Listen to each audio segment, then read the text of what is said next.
నగరికల్లు మండల ప్రజా పరిషత్లో ఒక్కరోజు మండల స్థాయి శిక్షణ కార్యక్రమం ఎంపీడీఓ కాసయ్య నిర్వహించారు. గ్రామ పంచాయతీలు అనేవి అభివృద్ధి చేయడం కోసమై ప్రభుత్వం వారు గ్రామ పంచాయతీ వనరులను ఎలా పెంపొందించుకోవాలనేది ఈ సెక్షన్లో తెలుసుకోవాలని అన్నారు. గ్రామ పంచాయతీ సొంత ఆదాయ వనరులు పెంపుకు సాంకేతిక వ్యూహాలు ఉద్దేశమే ఈ స్వామిత్ర. ఈ కార్యక్రమంలో మండల పరిషత్ అభివృద్ధి అధికారి, ఉప మండల పరిషత్ అభివృద్ధి అధికారి, ప్రతి గ్రామ పంచాయతీ కార్యదర్శులు, ఇంజనీర్లు, విలేజ్ రెవెన్యూ అధికారులు పాల్గొన్నారు. మన శిక్షణ కార్యక్రమానికి హాజరైనటువంటి అందరూ కూడా, నా సహోద్యోగులందరూ కూడా నా హృదయపూర్వక నమస్కారాలు.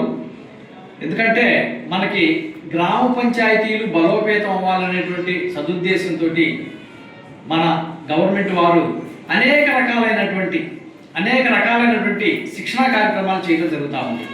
అందులో భాగంగా అంతకుముందు మనం ఎన్నో చేసుకున్నాం. ఇప్పుడు మనకి గ్రామ పంచాయతీ వనరులు ఎట్లా పెంపొందించుకోవాలా మనకు తెలుసు. ఇవన్నీ కూడా గ్రామ పంచాయతీ వనరులకు సంబంధించినటువంటి ఆస్తి ఏ రకంగా ఉంటుంది, మరి అందులో సొంత వనరులు అంటే ఏంటి, అవి ఎలాగా పెంపొందించుకోవాలా, ఇవి మనం ఇప్పుడు తెలుసుకుంటాం. తర్వాత స్వమిత్వం అంటే ఒక్కోసారి ఈ ఇల్లు మనదే, కానీ ఈ ఇల్లు మనదే అని చెప్పి నిరూపించుకునేటువంటి ఆధారాలు కూడా మన దగ్గర ఉండవు.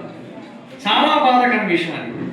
అందుకని గవర్నమెంట్ వారు ప్రతిష్టాత్మకంగా తీసుకొని యజమాని హక్కుని ఇచ్చేటువంటి సదుద్దేశం మీద మన గ్రామ కంఠంలో ఉన్నటువంటి ఇళ్ళకి యజమాని హక్కుని ఇచ్చేటువంటి సదుద్దేశం మీద మనకి స్వమిత్వం అనేటువంటి ఒక ప్రోగ్రాం పెట్టి అందులో మన గ్రామ పంచాయతీ కార్యదర్శుల్ని, విఆర్ఓల్ని, డిజిటల్ అసిస్టెంట్ని, ఇంజనీరింగ్ అసిస్టెంట్ని, సర్వేయర్ని, వీళ్ళందరినీ మనకి శిక్షణ ఇచ్చేటువంటి నిమిత్తం మీద ఈ రోజున మనకి గ్రామ పంచాయతీ సొంత వనరులు పెంపొందించుకోవటం,